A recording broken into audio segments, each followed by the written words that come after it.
Thus have I heard on one occasion the Blessed One was living at Sawati in Jeta's Grove and in Pandika's Park. Then when it was morning, the Blessed One dressed and taking his bowl and outer robe, went to Sawati for alms. Then a number of monks went to the Venerable Ananda and said to him, Ananda, it is long since we heard a talk on the Dhamma from the Blessed One's own lips. It would be good if we could get to hear such a talk, friend Ananda. Then let the Venerable Ones go to the Brahmin Ramaka's hermitage. Perhaps you will get to hear a talk on the Dhamma from the Blessed One's own lips. They're complaining because they got the man right there all the time. And then they complain because they don't hear enough. Ah, yes, Venerable Sir, they replied. Then the Blessed One had wandered for alms in Sawati and had returned from his alms round. After his meal, he addressed the Venerable Ananda. Ananda, let us go to the eastern park, to the palace of Megara's mother, for the day's abiding.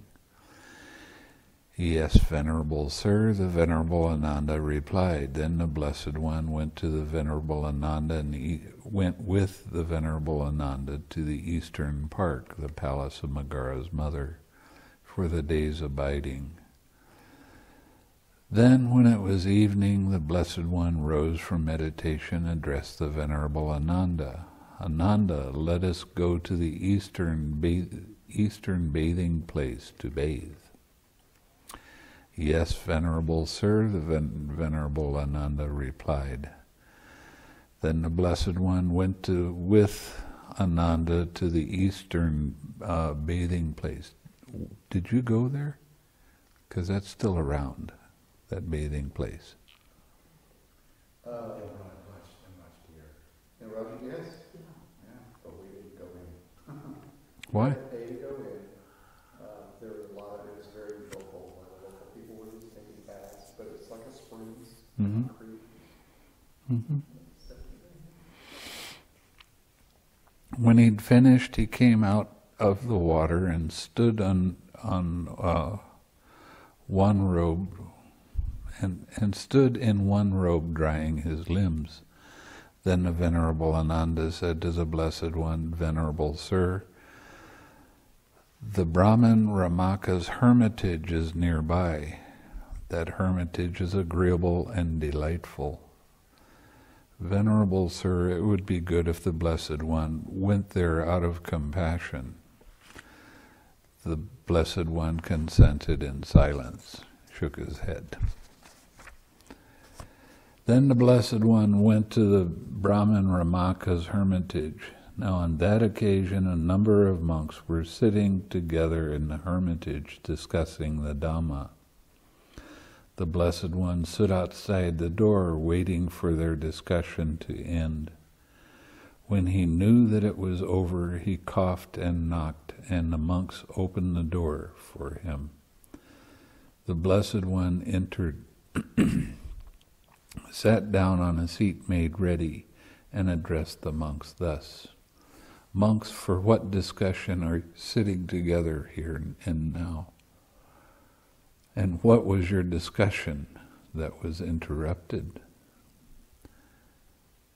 Venerable Sir, our discussion on the Dhamma was interrupted, that the Venerable One interrupted was about the Blessed One himself. Then the Blessed One arrived.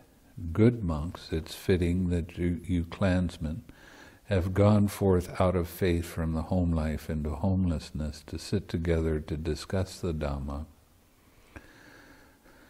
When you gather together, monks, you should do either of two things: hold discussion on the Dhamma or remain noble silence. Monks, there are two kinds of search, the noble search and the ignoble search. What is the ignoble search? Here someone being himself subject to birth seeks what is also subject to birth. Being himself subject to aging, he seeks what is also subject to aging. Being himself subject to sickness, he seeks what is also subject to sickness.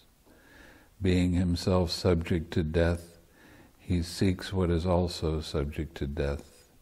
Being himself subject to sorrow, he seeks what is also subject to sorrow. Being himself subject to defilement, he seeks what is also subject to defilement. And what may be said to the subject of birth. Wife, children are subject to birth. Men and women, slaves, goats, sheep, fowl, pigs, elephants, cattle, horses, and mares. Gold and silver are subject to birth. These acquisitions are subject to birth. And one who is tied to these things, infatuated with them and utterly committed to them, being himself subject to birth, seeks what is also subject to birth. And what may be said to be subject to aging? Wife and children are subject to aging. Men and women, slaves, goats and sheep, fowl and pigs, elephants, cattle, horses and mares. Gold and silver are subject to aging. These acquisitions are subject to aging. And one who is tied to these things, infatuated with them, utterly committed to them, being himself subject to aging, seeks what is also subject to aging. And what may be said is subject to sickness. Wife and children are subject to sickness. Men and women, slaves, goats and sheep, fowl and pigs, elephants, cattle, horses and mares are subject to sickness. These acquisitions are subject to sickness, and one who is tied to these things, infatuated with them, and utterly committed to them, being himself subject to sickness, seeks what is also subject to sickness. And what may be said to be subject to death? Wife and children are subject to death. Men and women, slaves, goats and sheep, fowl and pigs, elephants, cattle, horses and mares are subject to death. These acquisitions are subject to death. And one who is tied to these things, infatuated with them and utterly committed to them, being himself subject to death, seeks what is also subject to death. And what may be said to be subject to sorrow? Wife and children are subject to sorrow. Men and women, slaves, goats and sheep, fowls and pigs, elephants, cattle, horses and mares are subject to sorrow.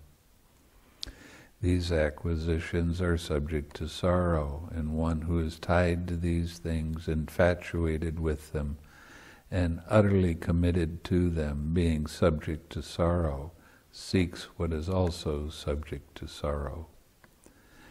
And what may be said to be subject to defilement? Wife and children are subject to defilement. Men and women, slaves, goats, sheep, fowl, pigs, cattle, horses, and mares. Gold and silver are subject to defilement. These acquisitions are subject to defilement, and one who is tied to these things, infatuated with them and utterly committed to them, being himself subject to defilement, seeks what is also subject to defilement. This is the ignoble search. And what is the noble search? Here someone being himself subject to birth, having understood the danger in what is subject to birth, seeks the unborn supreme security from bondage, nibbana, being himself subject to aging, having understood the danger in what is subject to aging, he seeks the unaging supreme security from bondage, nibbana. Being subject to sickness, having understood the danger in what is subject to sickness, he seeks the unailing supreme security from bondage, nibbana. Being himself subject to death, having understood the danger in what is subject to death, he seeks the deathless supreme security from bondage, nibbana. Being himself subject to sorrow, having understood the danger in what is subject to sorrow, he seeks the sorrowless supreme security from bondage, nibbana. Being himself subject to defilement, having understood the danger in what is subject to defilement, he seeks the undefiled supreme security from bondage, nibbana. This is the noble search. Monks, before my awakening, while I was still only an unawakened bodhisattva, I too, being subject to birth, sought what was also subject to birth. Being subject to aging, sickness, death, sorrow, and defilement, I sought what was also subject to aging, sickness, death, sorrow, and defilement. When I considered thus, why, being myself subject to birth, do I seek what is also subject to birth? Why, being myself subject to aging, sickness, death, sorrow, and defilement, do I also seek what is subject to aging, sickness, death, sorrow, and defilement? Suppose that being myself subject to birth, having understood the danger in what is subject to birth, I seek the unborn supreme security from bondage, nibbana. Suppose that myself being subject to aging, sickness, death, and sorrow, and defilement, having understood the danger in what is subject to aging, sickness, death, sorrow, and defilement, I seek the unaging, unailing, deathless, sorrowless, undefiled supreme security from bondage, nibbana. Later, while I was still a young, black-haired young man, endowed with the blessings of youth, in the prime of life, though my mother and father wished otherwise and wept with tearful faces, I shaved off my hair and beard, put on the yellow robe, and went forth from the home life into homelessness. Now, in that culture, as it is still today, the Brahmins, they seek the spiritual life, but they get married, have children, and then when they get to be gray-haired, then they give everything to the family, and then they put on robes. So being a young man doing that is fairly unusual even today.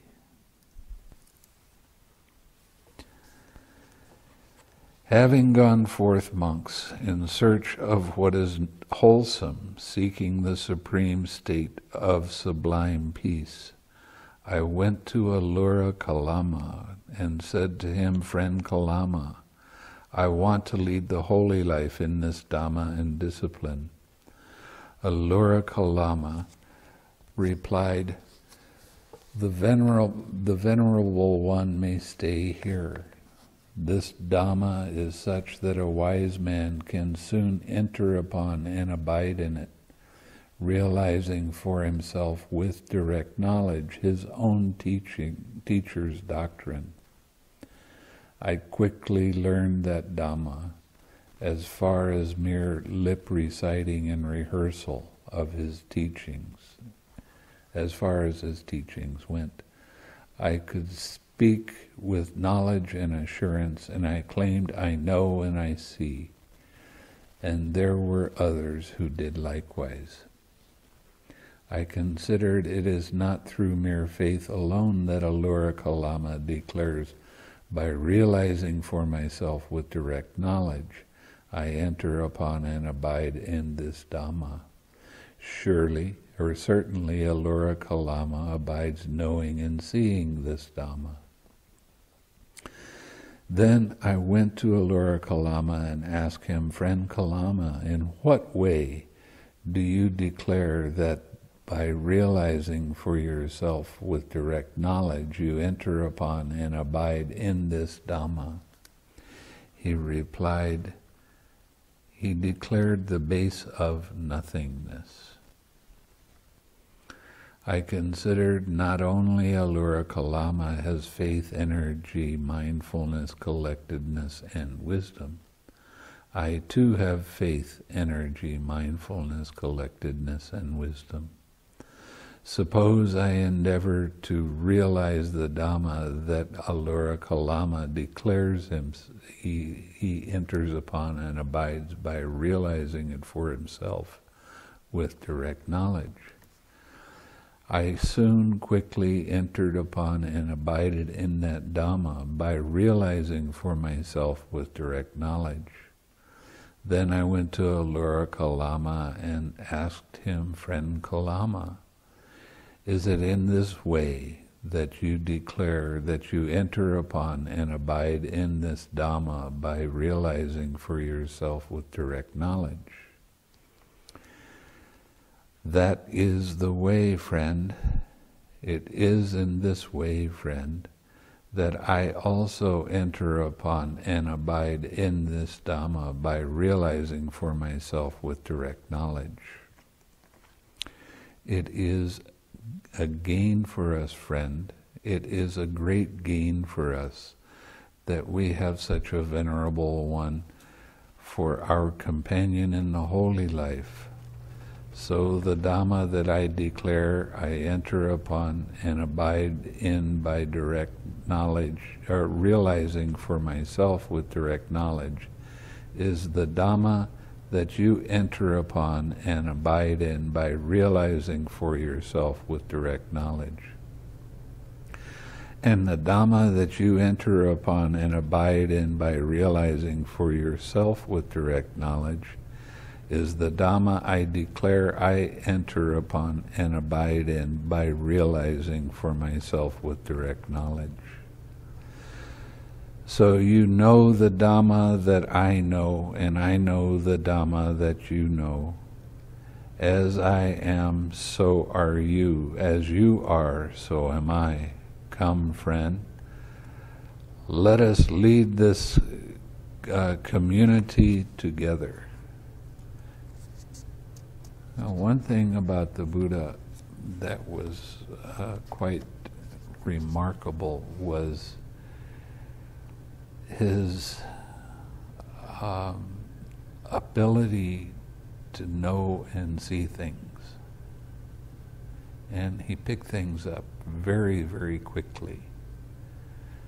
So he's kind of like Ananda, then hears one thing, something is teaching one time, and then he can repeat it. And then when he finds out that the teacher knows by direct knowledge, all he had to do was point his mind in that direction, and very quickly, it doesn't say how quickly, but you have to assume that it was pretty quickly, that he got into the state of nothingness, maybe a week or 2 weeks or 3 weeks, like that. Thus Alura Kalama, my teacher, placed me, his pupil, on an equal footing with himself and awarded me the highest honor. But it occurred to me this Dhamma does not lead to disenchantment, to dispassion, to cessation, to peace, to direct knowledge, to awakening, to nibbana, but only to the reappearance in the base of nothingness. Not being satisfied with that Dhamma, disappointed with it, I left.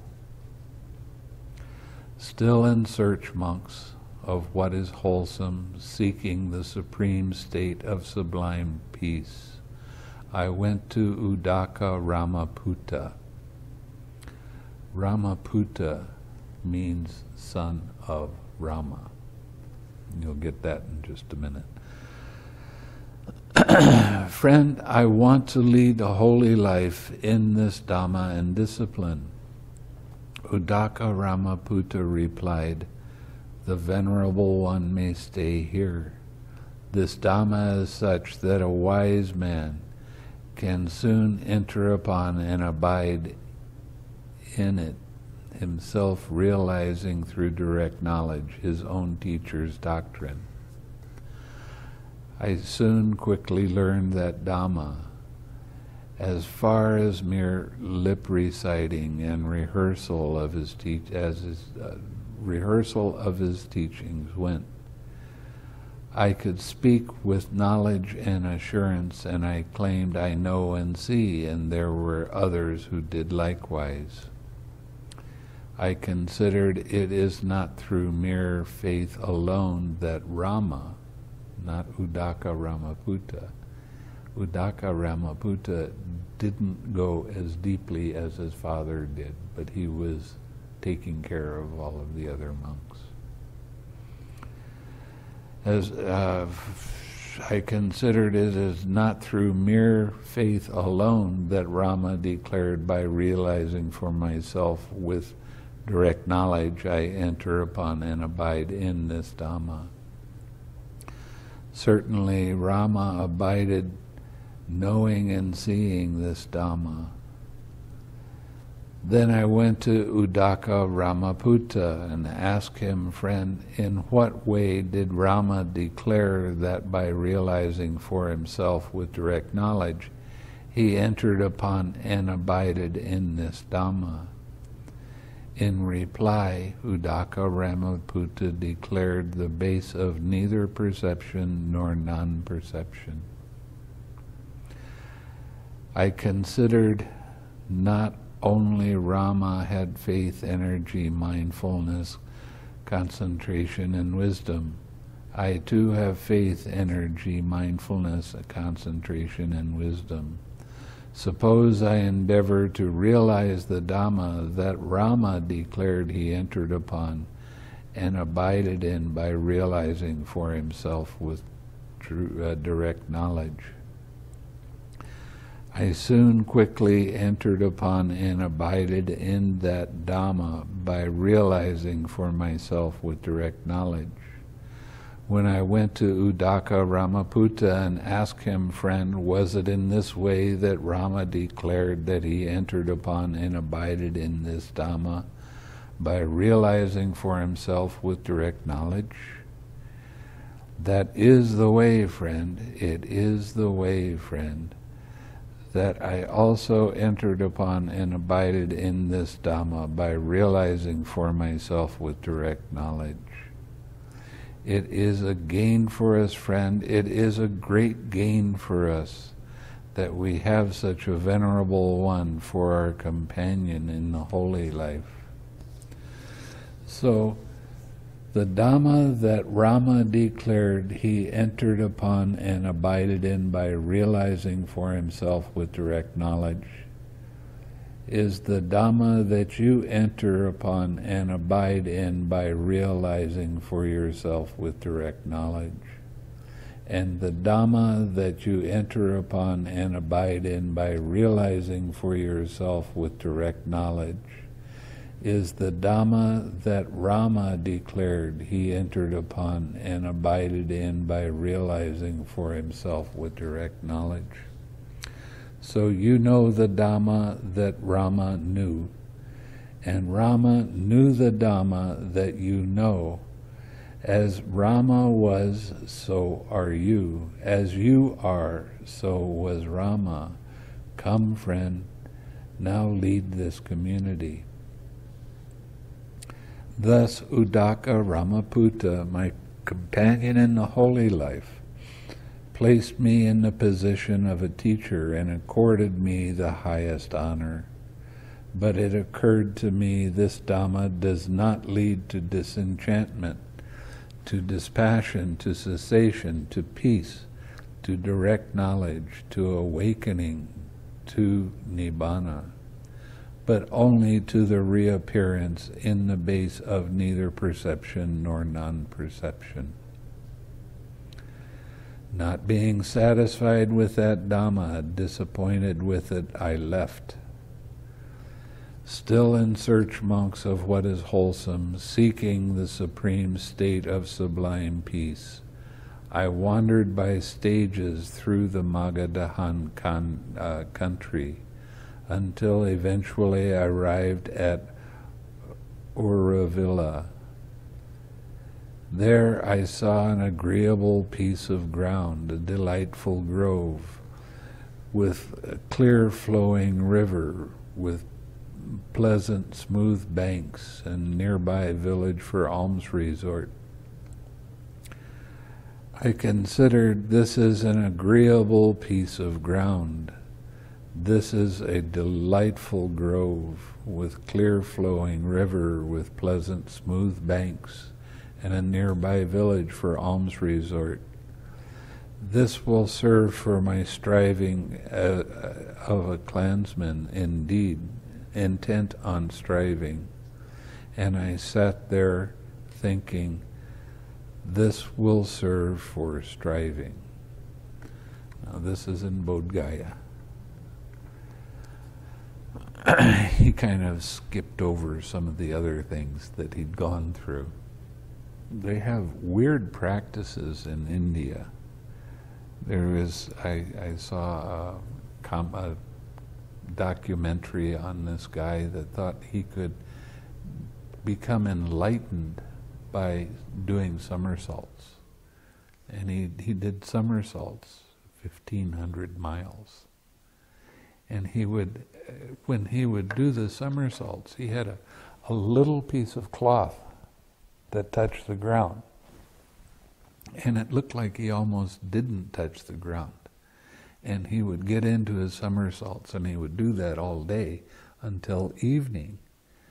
And then somebody would say, well, we've gone far enough today, and it would take 3 or 4 people to stop him from doing somersaults so he could stop and get something to eat and take care of his body and that sort of thing. And then he would talk to visitors, and he thought that was the way to become enlightened. Others, they hold their arm up like that. And if they bring their arm down, it is quite painful because of their hands and their arms become emaciated. They just become skeleton.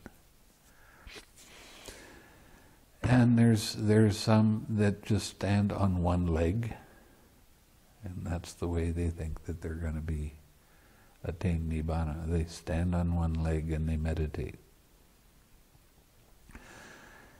The Buddha tried all of those different kinds of things to see whether it really led to nibbana or not. And there was also a lot of belief that if you eat this kind of food, then you will become enlightened. So he tried all different kinds of things, and he kept on cutting down the amount that he was taking, so it was only down to like 1 grain of rice. And he finally was so weak that if he went to the bathroom, he just collapsed. And he started thinking, I've gone as far as anyone can possibly go with this meditation. Nobody can go further without dying. And this isn't it. This doesn't work. And that's when he started taking food. And the monks that were with him, waiting for him to become fully awake, got disappointed in him and said, oh, you're leading the luxurious life. But he was literally a walking skeleton.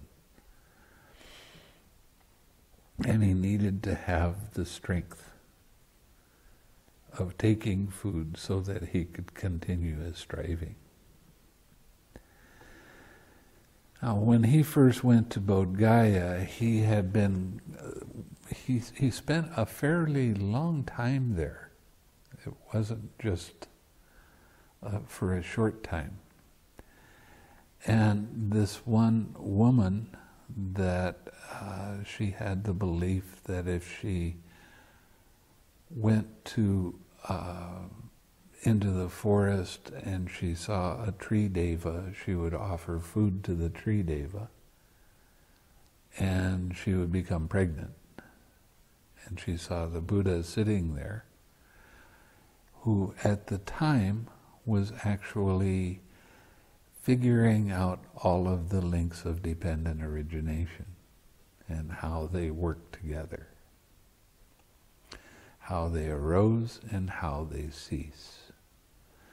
And he was throwing off this radiance, and she thought, surely this is a tree spirit. So she went back and she got a gold bowl and filled it full of the best kind of foods and put it down in front of him. When the Buddha got through with his deep contemplation, he saw the food there and he thought, this is a good thing. And this was on the day of his awakening. So he ate the food, and then he walked into the river and he threw the bowl into the river. And the bowl went upstream, not downstream. And he made the statement of, surely what I'm doing is going against the stream. Every kind of practice that he did was one-pointed concentration. And he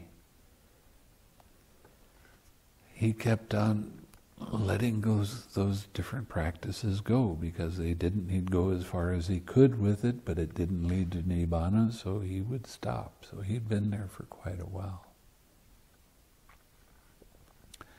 And when he started taking food to get his strength back, his 5 disciples decided, we're going to go somewhere else. We're not going to hang out with him. He's becoming luxurious.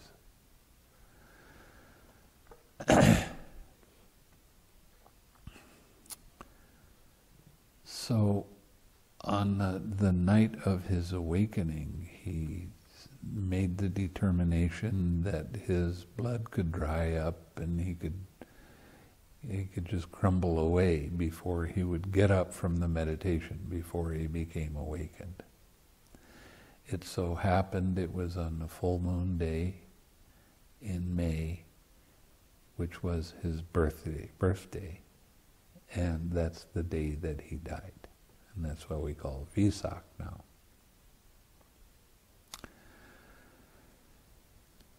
So his striving was not just through meditation, but figuring out the whole process of what the meditation was. And when he sat down and made that determination, he started remembering when he was a very young boy, and he was at a plowing ceremony that the king had to go to. The attendants left him alone and he started meditating. And he remembered that he was completely still and relaxed and at ease. And he got into a jhana. And he was maybe a year and a half old, something like that.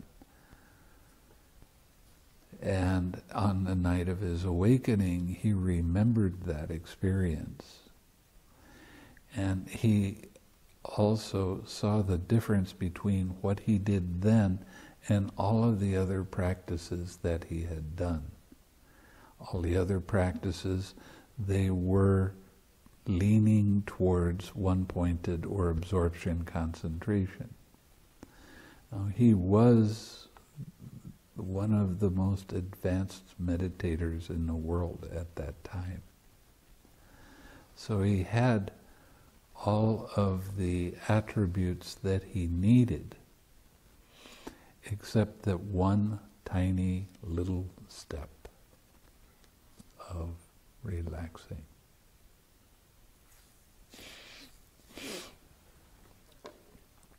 And that changed the entire meditation from a one-pointed absorption kind of concentration to being an aware kind of jhana, where he wasn't doing this with his mind, he was doing this.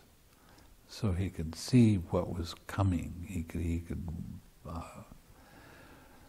know what was happening in his mind. His mind wasn't fully absorbed into anything. His mind was fully aware. Then, monks, being myself subject to birth, having understood the danger in birth,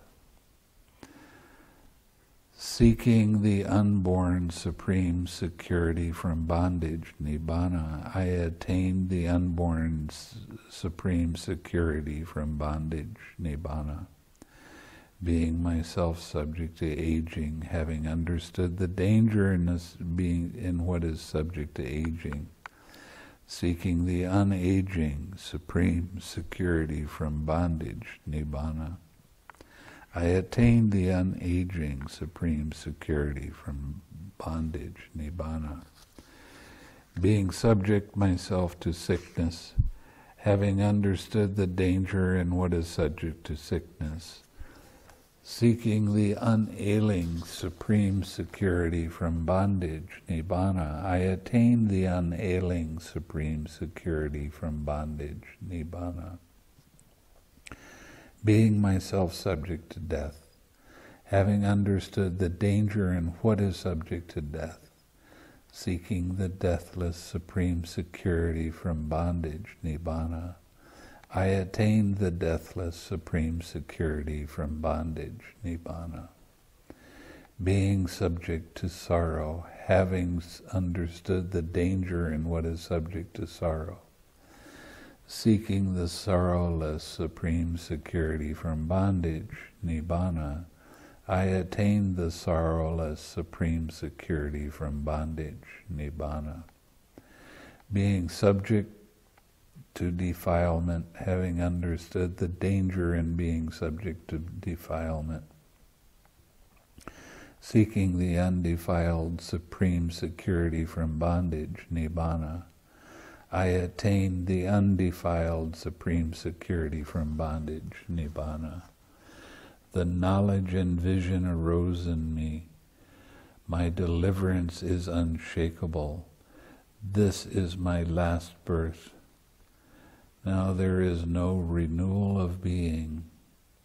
I considered the Dhamma that I have attained is profound, hard to see, hard to understand, peaceful and sublime, unattainable by mere reasoning, subtle, to be experienced by the wise. But this generation delights in attachment, takes delight in attachment, rejoices in attachment. It is hard for such a generation to see this truth, namely specific conditionality, dependent origination. And it's hard to see this truth, namely the stilling of all formations, the relinquishing of all acquisitions, the destruction of craving, dispassion, cessation, nibbana. If I were to teach the Dhamma, others would not understand me, and that would be wearying and troublesome for me. Thereupon, there came to me spontaneously this stanza never heard before. Enough with teaching the Dhamma that even I find hard to reach. for it will never be perceived by those who live in lust and hate. Those died in lust, wrapped in darkness, will never discern this abstruse Dhamma, which goes again against the worldly stream, subtle, deep, and difficult to see. Considering thus, my mind inclined to inaction rather than to teaching the Dhamma. So then, monks, the Brahma Samhapati went with his mind, knew with his mind the thought in my mind. He considered the world will be lost. The world will perish, since the mind of the Tathagata, accomplished and fully awakened, inclines to inaction rather than teaching the Dhamma.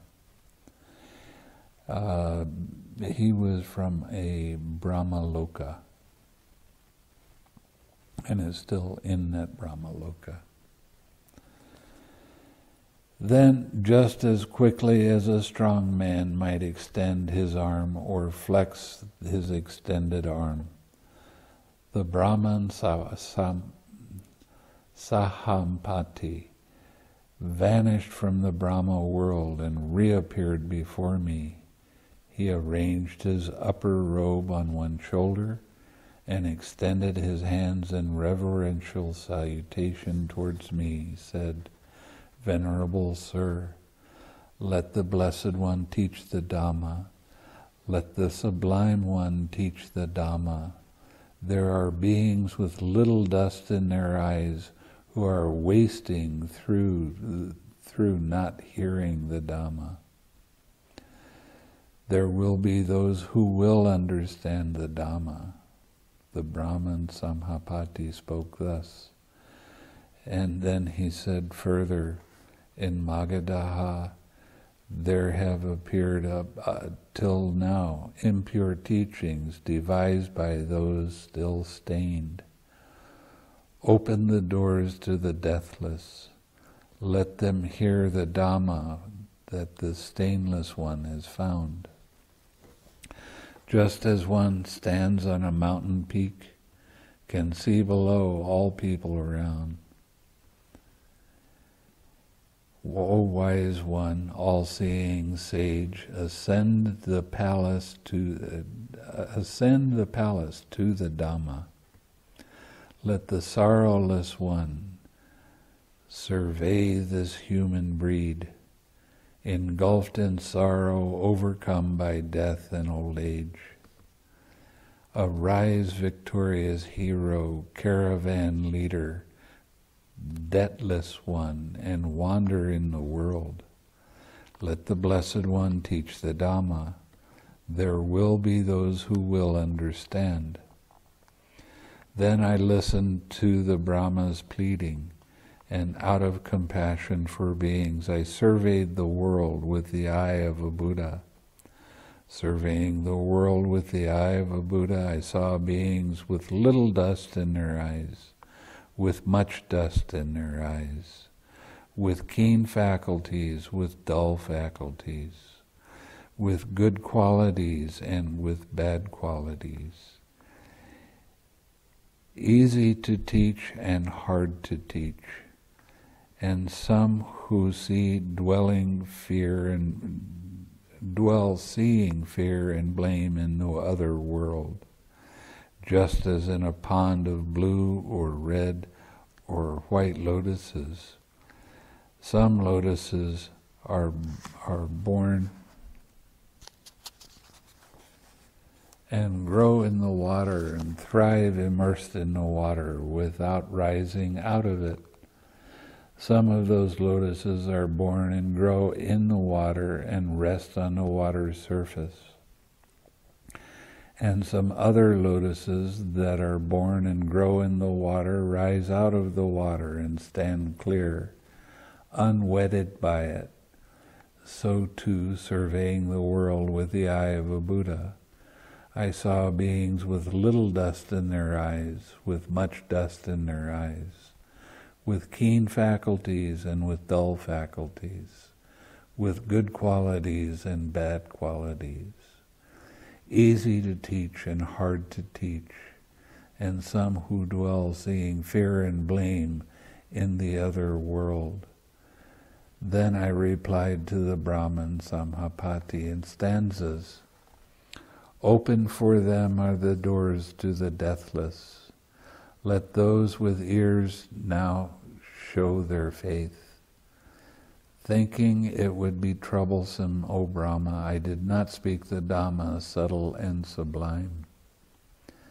Then the Brahman Samhapati thought, the Blessed One has consented to my request that he teach the Dhamma, and after paying homage to him, keeping him on the right, he thereupon departed at once. I considered thus, to whom should I first teach the Dhamma? Who will understand this Dhamma quickly? Then it occurred to me, Allura Kalama is wise, intelligent, and discerning. He has long had little dust in his eyes. Suppose I taught the Dhamma first to Allura Kalama. He will understand it quickly. Then deities approached me and said, Venerable Sir, Allura Kalama died 7 days ago. And the knowledge and vision arose in me, Allura Kalama died 7 days ago. I thought Allura Kalama's loss is a great one. If he had heard this Dhamma, he would have understood it quickly. 7 days. Shucks. I considered thus, to whom should I first teach the Dhamma? Who will understand this Dhamma quickly? Then it occurred to me, Udaka Ramaputta is wise, intelligent, and discerning. He has long had little dust in his eyes. Suppose I taught the Dhamma first to Udaka Ramaputta. He will understand it quickly. Then deities approached me and said, Venerable Sir, Udama Rakaputta died last night. Oh, shoot. And the knowledge and vision arose in me, Udaka Ramaputta died last night. I thought Udaka Ramaputta's loss is a great one. If he had heard this Dhamma, he would have understood it quickly. I considered thus, to whom should I first teach the Dhamma? Who will understand this Dhamma quickly? It then occurred to me the monks of the group of 5 who attended upon me while I was engaged in my striving were very helpful. Suppose I taught the Dhamma first to them. Then I thought, where are those monks of the group of 5 living now? And with a divine eye which is purified and surpasses the human, I saw that they were living in Benares, in the deer park of Isipatana. Then monks, when I had stayed in Uruvela as long as I chose, I set out to wander by stages to Benares. Between Gaya and the place of awakening, the Ajivaka Upaka saw me on the road and said, Friend, your faculties are clear, the color of your skin is pure and bright. Under whom have you gone forth? Who is your teacher? Whose Dhamma do you profess? I replied to Ajivaka Upaka in stanzas. I am one who has transcended all, a knower of all, unsullied among all things, renouncing all, by craving ceasing freed. Having known this all for myself, to whom should I point as a teacher? I have no teacher, and one like me exists nowhere in all the world. Can you imagine you just run across somebody walking on the road and you ask him, who's your teacher? And he starts saying, it's me. I taught myself. And I'm the one in all of the world.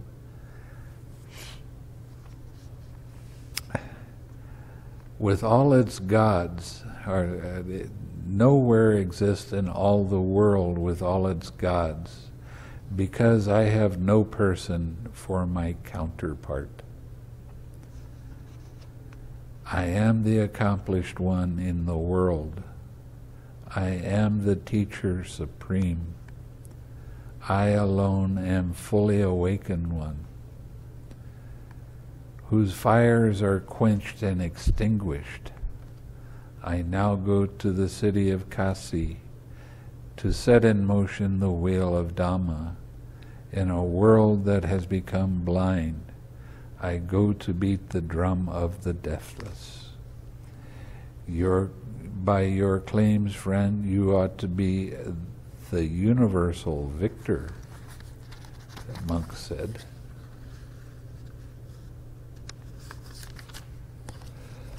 The victors are those like me who have won the destruction of the taints. I have vanquished all evil states. Therefore, Upaka, I am a victor. When this was said, the Ajivaka Upaka said, may it be so, friend. Shaking his head, he took a bypath and departed. He did come later and found out that what the Buddha said was true and became an arahat. So but it was a bit of a shock for him to hear it at first. Huh? What's the stanzas? Then, monks, wandering by stages, I eventually came to Benares, to the deer park of Isipatana. I approached the monks of the group of 5. The monks saw me coming in the distance, and they agreed among themselves thus, friends, here comes the recluse Gautama, who lives luxuriously, who gave up his striving and reverted to luxury. We should not pay homage to him or rise up for him or receive his bowl and outer robe. But a seat may be prepared for him. If he likes, he may sit down. However, as I approached, those monks found themselves unable to keep their pact. One came to greet me and took my bowl and outer robe. Another prepared a seat. Another set out water to wash my feet. However, they addressed me by my name and as friend. Thereupon I told them, monks do not address the Tathagata by name and as friend. The Tathagata is an accomplished one, fully awakened. Listen, monks, the deathless has been attained. I shall instruct you. I shall teach you the Dhamma, practicing as you are instructed, by realizing for yourself here and now. Through direct knowledge, you will soon enter upon and abide in the supreme goal of the holy life, for the sake of which clansmen rightly go forth from the home life into homelessness. When this was said, the monks of the group of five answered me thus, friend Gautama, by the conduct, the practice, and the performance of austerities that you undertook, you did not achieve any superhuman states, any distinction in knowledge and vision worthy of the noble ones. Since you now live luxuriously, having given up your striving and reverted to luxury, How will you achieve any superhuman states, any distinction in knowledge and vision worthy of the noble ones?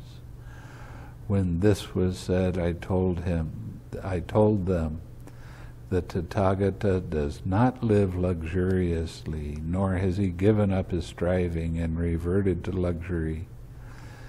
The Tathagata is the accomplished one, a fully awakened one. Listen, monks, the deathless has been attained. A second time the monks of the group of 5 said to me, Friend Gautama, how will you attain such superhuman states, any distinction in knowledge and vision worthy of the noble ones? A second time I told them, the Tathagata does not live luxuriously.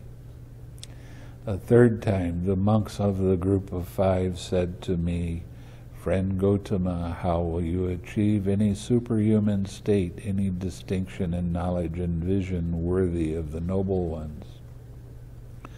When this was said, I asked them, Monks, have you ever known me to speak like this before? No, Venerable Sir. Monks, the Tathagata is an accomplished one, a fully awakened one. Listen, monks, the deathless has been attained. I shall instruct you, I shall teach you the Dhamma, practicing as you are instructed by realizing for yourselves here and now through direct knowledge. You will soon enter upon and abide in the supreme goal of the holy life, for the sake of which clansmen rightly go forth from the home life into homelessness. I was able to convince the monks of a group of 5.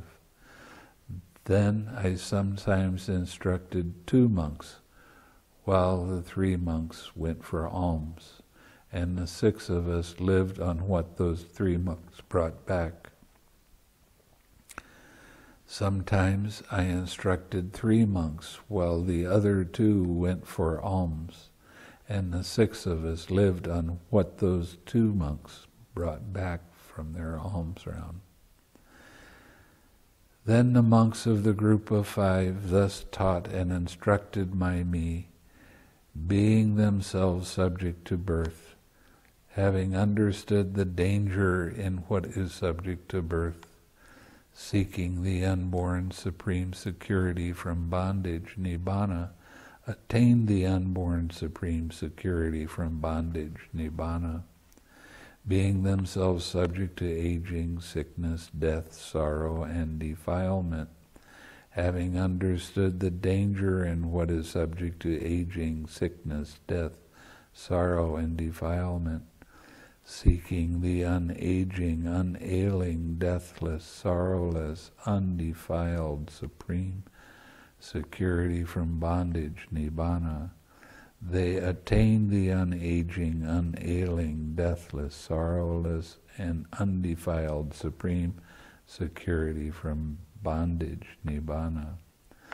The knowledge and vision arose in them. Our deliverance is unshakable.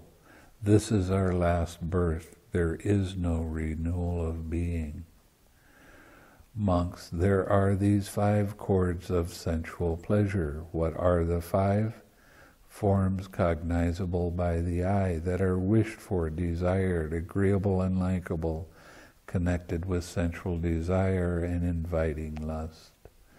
Sounds cognizable by the ear that are wished for, desired, agreeable and likable, connected with sensual desire and inviting lust. Odors cognizable by the nose that are wished for, desired, agreeable and likable, connected with sensual desire and inviting lust. Flavors cognizable by the tongue that are wished for, desired, agreeable and likable, connected with sensual desire and inviting lust. Tangibles cognizable by the body that are wished for, desired, agreeable and likable, connected with sensual desire and inviting lust. These are the chords of these are the 5 chords of sensual pleasure. As to those recluses and Brahmins who are tied to these 5 chords of sensual pleasure, infatuated in them, and utterly committed to them, and who use them without seeing the danger in them or understanding the escape from them, it might be understood of them, they have met with calamity, met with disaster. The evil one may do with them as he likes. Suppose a forest deer who was bound lay down on a heap of snares. It might be understood of him he has met his calamity, with disaster. The hunter can do with him as he likes, and when the hunter comes, he cannot go where he wants. So too, as to those recluses and Brahmins who are tied to those 5 chords of sensual pleasure, it may be understood of them, they have met with calamity, met with disaster. The evil one may do with them as he likes.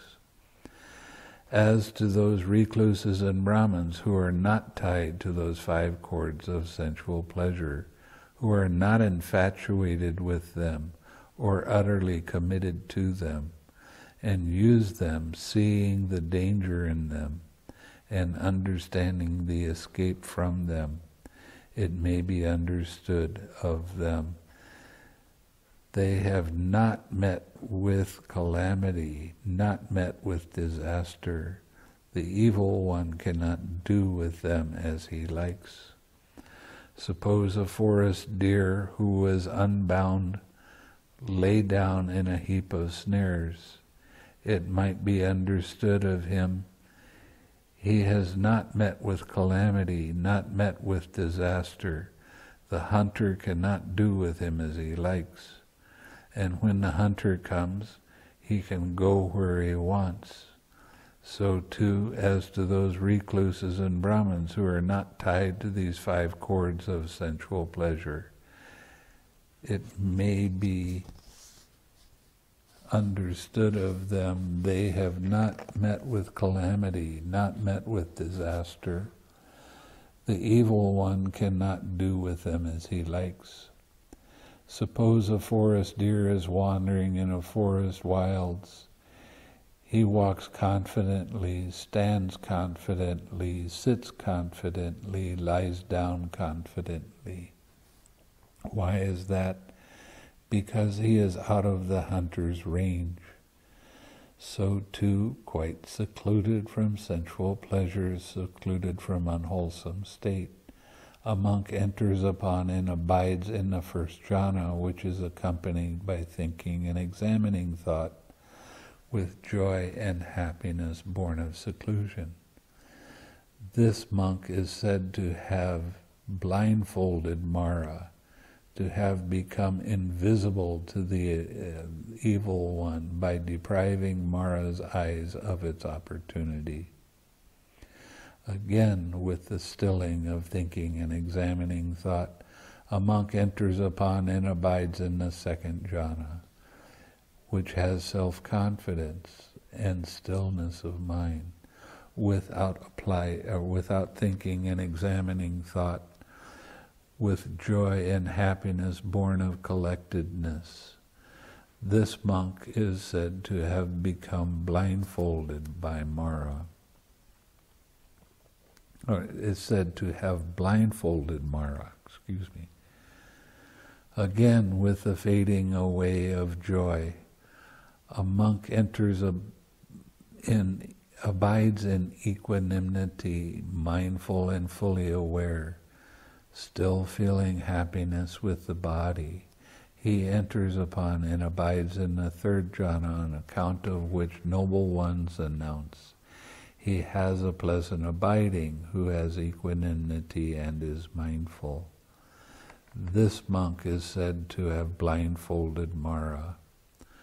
Again, with the abandoning of pleasure and pain, with the previous disappearance of joy and grief, a monk enters upon and abides in the fourth jhana, which has neither pain nor pleasure, and purity of mindfulness due to equanimity. This monk is said to have blindfolded Mara. Again, by completely surmounting gross perceptions of form, with the disappearance of gross perceptions of sensory impact, aware that space is infinite, a monk enters upon and abides in the base of infinite space. This monk is said to have blindfolded Mara. Again, by completely surmounting the base of infinite space, aware that consciousness is infinite, a monk enters upon and abides in the base of infinite consciousness. This monk is said to have blindfolded Mara. By completely surmounting the base of infinite consciousness, aware that there is nothing, a monk enters upon and abides in the base of nothingness. This monk is said to have blindfolded Mara. Again, by completely surmounting the base of nothingness, a monk enters upon and abides in the base of neither perception nor non-perception. This monk is said to have blindfolded Mara, to have become invisible to the evil one by depriving Mara's eyes of its opportunity. Again, by completely surmounting the base of neither perception nor non-perception, a monk enters upon and abides in the base of cessation of perception, feeling, and consciousness, and his taints are destroyed by his seeing with wisdom. This monk is said to have blindfolded Mara, to have become invisible to the evil one by depriving Mara's eyes of its opportunity, and to have crossed beyond attachment to the world. He walks confidently, stands confidently, sits confidently, lies down confidently. Why is that? Because he is out of the evil one's range. That is what the Blessed One said. The monks were satisfied in the Blessed One's words.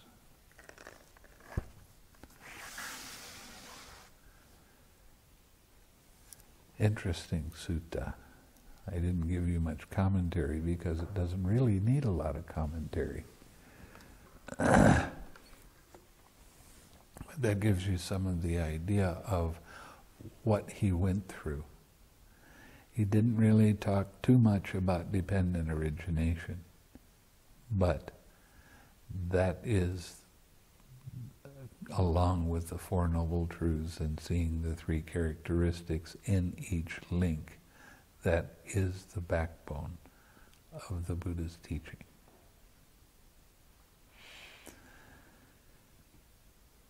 Have a question?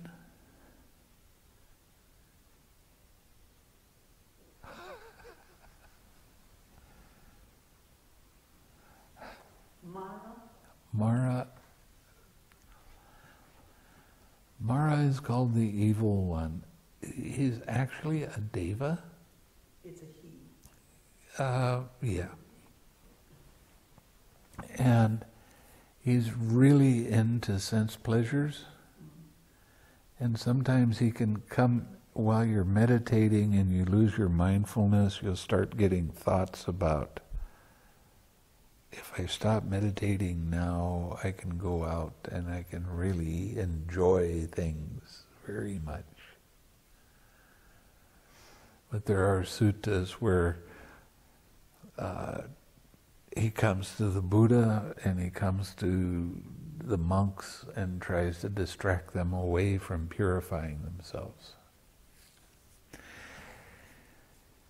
Sometimes it happens in a dream.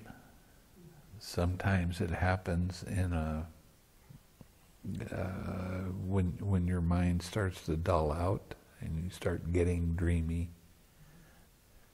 Then your mindfulness is not there, so he takes advantage of that.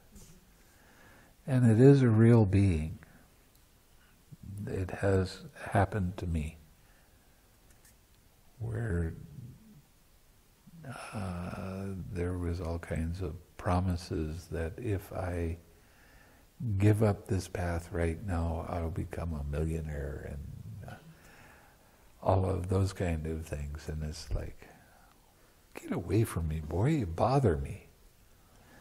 And it has happened in Indonesia that he comes disguised as some kind of a holy being and tries to distract people away from doing the meditation.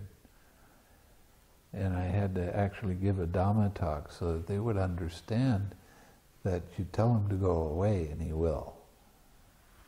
And he'll kind of complain while he's doing it. Oh, you've seen me, you dirty rat. You weren't supposed to recognize me. Yeah.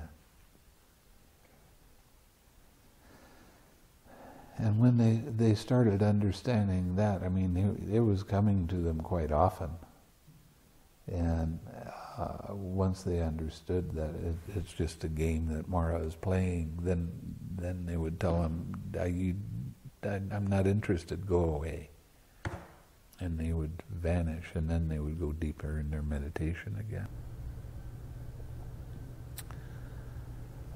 Okay.